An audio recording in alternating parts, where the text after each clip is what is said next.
Hello, happy Friday and TGIFF. Thank goodness it's Fertility Friday. This is Dr. Carmel Weisman, and I am here to share something really exciting with you today.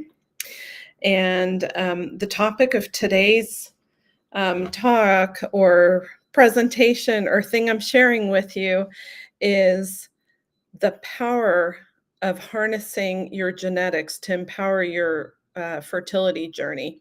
So, what's all this about? Well, I have something that's going to make a really big difference in your fertility journey, and it's a very exciting yet complex topic. So, I'm going to do my best to break it down for you in a way that's really simple. Let's just start from this. I just want to reiterate, like, why do I show up here every Friday?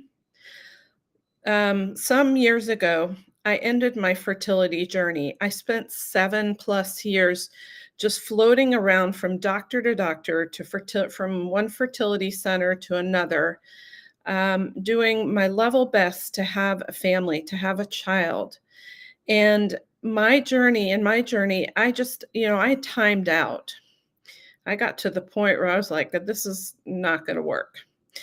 And I wish that I would have had somebody to guide me to the things that really make a difference in terms of getting pregnant, staying pregnant, and having healthy children. So that's what I'm here to do for others now. That's what I've dedicated my life to now, is to help others, whoever wants to have healthy children, have a family that thrives. I'm here to support and empower that. So if you have people in your life that are all about that, please send them here. I love to answer questions. And um, if there are things you want me to talk about or address, I'm also really happy to do that too. So just a little introduction. Now let's go into genes and genetics. Most of the time, people talk about, is it genes or is it the environment? Or is it both, right? And it is both. And then the people will start talking about, well, how much of our health, including fertility is a measure of health for both men and women. How much of it is from our genes and how much is from our environment? And that brings us to and currently, in case you're wondering what is the percentages, some people say it's 80% environment, 20% genes. It might actually be a lot more environment. Why is that? Well, when we think about genetic testing, when I talk with my health participants, they'll tell me, like, oh yeah, I've had genetic testing, for things like Tay-Sachs and all these things to make sure that my husband and I are not carriers.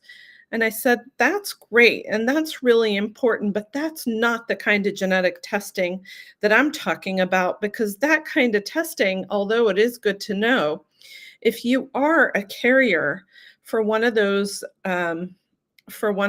conditions, there's not a whole lot you can do to change the fact that you're a carrier. I mean, it's good to know, and you can take preemptive measures. However, the kind of genetic test that I'm talking about is the kind that is impacted very heavily by your lifestyle. We call that epigenetics. Epi meaning above, genetics meaning the genes. So these are factors that are working above on another level of the genes and impacts the expression of those genes. So to me, that is the most empowering thing in this whole journey. Anything that you can do that's going to make an impact with your results in terms of getting to be a mom or dad, that's what I'm all about. Okay. So there is a specific test that I use for ladies. For you ladies, it's called Grow Baby. And this test looks at 11 key biological areas, and it can tell you if you have a variant that makes you more at risk for certain conditions, or you're less at risk, or in some cases, you have a genetic variant which is actually very protective. Now, why does this matter to know? Why would you pay money to swab your cheek and find out? Because these are things that can impact your fertility journey, can be the difference between you being able to get pregnant and not being able to get pregnant, the difference between you having a very, well, I won't say easy, but I'll say a very healthy pregnancy and a healthy birth and a safe birth. It can make the difference between that or having a child who is either too large for gestational age, too small for gestational age, you having gestational diabetes or gestational hypertension, eclampsia or preeclampsia. So there's a lot of things that that we can reduce the risk of when you're pregnancy by first of all knowing, hey, I have this variant, which means I'm at a higher risk for developing, we'll just go with gestational diabetes. Now, we get the results of the test after you swab your cheek or prick your finger with a little finger pricker. I forgot what they're called. And we get the result and we look at it and we say, yay, this is wonderful. Whatever we get is wonderful because why? Because it's information. And with information and knowledge, we have power because we can do something about it. So let's say you have the gene variant that makes you more at risk for gestational diabetes. We'll continue with that. We say, yay. And then we are going to give you specific recommendations to help you avoid the expression of that gene expressing gestational diabetes. So we're going to work with you on your diet. We're going to work with you on your stress levels. We're going to work with you stress levels, stress management. We're not going to change your stress levels, be clear. The world continues to happen. However, we are going to empower you with tools to deal with it in a way that doesn't increase your cortisol levels, your stress hormones, okay? Which, yes, does impact your blood glucose management. So, okay, we're going to do that. We're going to give you certain herbs or nutraceuticals that will help your body to adapt much better to your diet, which we're going to upgrade as well too. And so it's, to me, this is very exciting because it gives us such wonderful information that we can use to help you have the best pregnancy and the healthiest baby possible.